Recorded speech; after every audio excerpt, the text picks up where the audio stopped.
Hello everyone, my name is Jinjos, and welcome to my Pokemon anime review series. Last episode, Ash faced off against Lieutenant Surge, the Vermilion City gym leader. After suffering a major defeat, Ash faced a tough decision to evolve his Pikachu or not. Pikachu refused, believing that together they could defeat Lieutenant Surge, and still remain to who he truly was. After developing a new strategy, Ash defeats Lieutenant Surge and earned himself a Thunder Badge. Today we are going to be discussing Season 1, Episode 15, Battle Aboard the St. Anne, the first part in a trilogy of episodes where the trio board a luxury cruise ship that is not what it seems.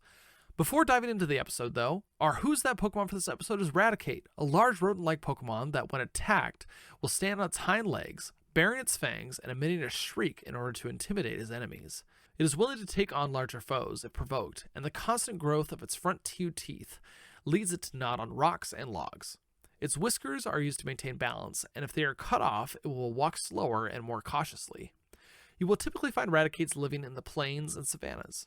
Its Pokemon Yellow Pokedex entry reads, its hind feet are webbed. They act as flippers so it can swim in rivers and hunt for prey. A fun fact about Raticate, it is the only Pokemon that shares its national Pokedex number of 20 with the level at which it evolves from its pre-evolved form.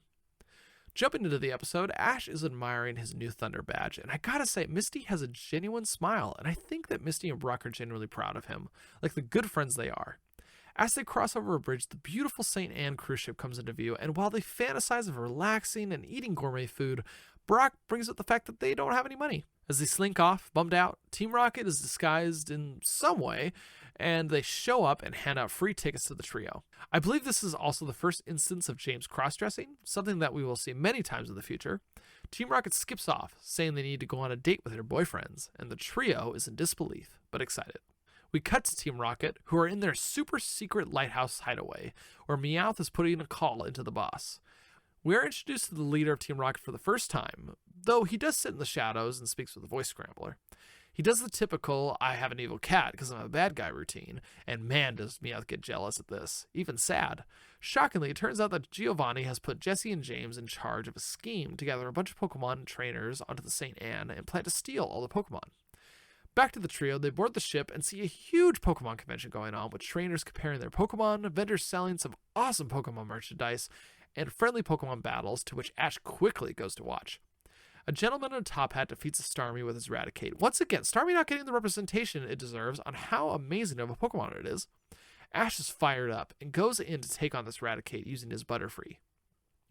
While Misty is concerned that the matchup is against Butterfree, Brock is quick to say it's actually a pretty fair matchup and should lead to a good battle. Though the Top Hat man really puts a damper on the battle by picking up his Raticate after it was stun spored, and simply states that the match is over and we're just going to call it a draw. What a pansy, am I right?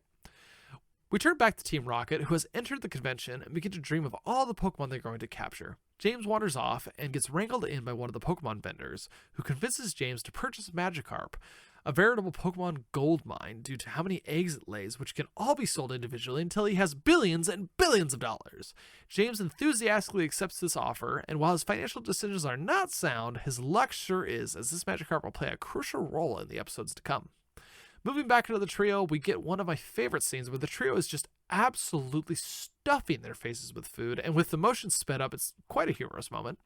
The gentleman in the top hat comes to chat with Ash and ends up bringing up the idea of trading his Raticate for Ash's Butterfree. I definitely feel like this guy really pressured Ash into this. He really glorifies this by saying that it's really common practice, it strengthens Pokemon's trainers' friendship, and so on and so on. Brock isn't any help when Ash asks him for advice, as he is absolutely smitten by the gentleman's lady friend. Ash ends up accepting, but he is really hesitant the whole time. Ash quickly regrets his decision, voicing his concerns to Misty that he simply did it because the guy loved trading so much and that he didn't even think about it. After Jesse and Meowth beat it into James that he was scammed, Team Rocket's scheme is enacted by Giovanni, who turns on the cameras in his Master Control Center, and other members of Team Rocket rip off their waiter and waitress uniforms and trap the trainers in the main hall. Jesse and James start their motto, but James is really not in the mood, sighing the whole time and slumped over after realizing he was scammed. Probably one of the most humorous Team Rocket mottos I've ever heard.